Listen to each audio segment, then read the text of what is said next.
तो hello friends, welcome back to my channel. और friend, आज की वीडियो सीरीज में हम डिस्कस करने वाले हैं एसजेएफ यानी shortest job first scheduling algorithm, जो कि बेसिकली प्रिमिटिव और नॉन प्रिमिटिव दोनों पॉइंट ऑफ व्यू से यूज किया जाता है। और इस प्रीवियस लेक्चर में हम लोगों ने जो हमारा एफसीएफएस होता है उसको अच्छी तरीके से डिस्कस किया, काफी डीपली में हमने उसको डिस्कस किया। तो जब तक आप उस फंडामेंटल को क्लियर नहीं करेंगे तब तक ये चीजें आपको समझ में नहीं आएंगी। तो मैं आपको रिकमेंड करूंगा कि आप उन चीजों के उनके फंडामेंटल को अच्छी तरीके से कवर अप कीजिए, क्लियर कीजिए, ताकि ये चीजें और भी आपकी कवर अप हो सके। क्लियर?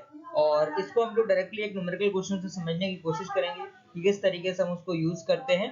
तो यहाँ पे आपको प्रोसेस दिया हुआ है, प्रोसेस कितना भी दे सकता है। यहाँ पे 4 प्रोसेस दिए गए हैं।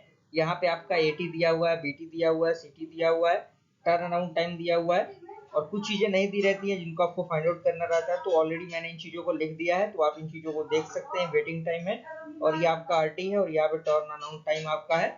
तो आइए किस तरीके से एग्जीक्यूट होगा, किस तरीके से वर्क करेगा, इसको हम लोग देख लेते हैं। तो सबसे पहले हमें गैंट चार्ट बनाना होगा। गैंट चार्ट आपको पता है कि फर्स्ट जो आपका शॉर्टेस्ट जॉब यानी सबसे जो मिनिमम होता है उसके अकॉर्डिंग हम गैंट चार्ट को बनाते हैं। तो यहाँ पे हमें क्या करना होगा, क्योंकि आपको पता है कि 4 ब्लॉक है तो 4 स्टेट तो आपको बनाने ही होंगे और एक स्टेट को आपको गैप छोड़ना होगा। यहाँ से आपका 0 होगा, और P3 यहाँ पे हमने सबसे पहले लिया। क्यों? क्योंकि P3 आप देख सकते हैं कि उनका जो चीजें हैं, जो आपका वेटिंग स्टेट है वो कम है, और उसके बाद आपका P1 का कम है, देन उसके बाद आपका क्या है, उसके बाद आपका P2 है, देन लास्ट में आपका P6 है जो कि सबसे हाईएस्ट है। तो हमने क्या किया, इसको 1 दिया।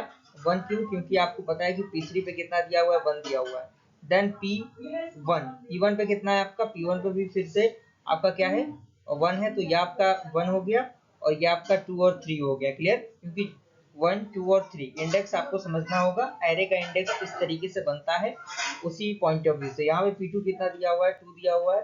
तो यहाँ पे आप देख सकते हैं सारी चीजें यहाँ पे एग्जीक्यूट हो जाएंगी, उसके बाद आपका 10 हो जाएगा। देन यहाँ पे हमें फाइंड आउट करना रहता है टर्न अराउंड यानी एवरेज टर्न अराउंड टाइम। तो टर्न अराउंड टाइम चूंकि हमने फाइंड आउट किया हुआ है, ऑलरेडी दिया हुआ है, तो ये सारे वैल्यूज एक साथ ऐड करके जितने वैल्यूज रहेंगे उतने नंबर ऑफ वैल्यूज से हम क्या करेंगे, डिवाइड कर देंगे। तो डिवाइड करने के बाद आपका क्या होगा, 6.25 आएगा, जो कि आपका एक आंसर निकल जाएगा। देन उसके बाद पूछता है कि एवरेज वेटिंग टाइम क्या होता है। तो चूंकि वेटिंग टाइम हमने ऑलरेडी फाइंड आउट कर रखा है 2406, तो यहाँ पे हमें 2406 लिखना होगा और डिवाइड बाई 4 करना होगा। 4 क्यों? क्योंकि आपको पता है कि नंबर ऑफ प्रोसेस कितने यहाँ पे 4 है। तो 4 हमने किया, तो यहाँ पे आपका 3 आ गया। तो इस तरीके से हम इसके क्वेश्चंस को सॉल्व करते हैं। तो मुझे पूरी उम्मीद है कि ये चीजें समझ में आ गई होंगी, और अगर नहीं आई तो एक दो बार आप चीजों को देखिए और न्यूमेरिकल क्वेश्चन में थोड़ा सा प्रैक्टिस करने की कोशिश कीजिएगा, क्योंकि जब तक आप प्रैक्टिस नहीं करेंगे तब तक चीजें सीख नहीं पाएंगे। और प्रैक्टिस ही सबसे ज्यादा जरूरी होता है किसी भी एग्जामिनेशन पॉइंट ऑफ व्यू से। तो अगर वीडियो पसंद आए तो लाइक जरूर कीजिएगा फ्रेंड्स। मिलते हैं ऐसे इंटरेस्टिंग वीडियो के साथ, तब तक के लिए थैंक यू।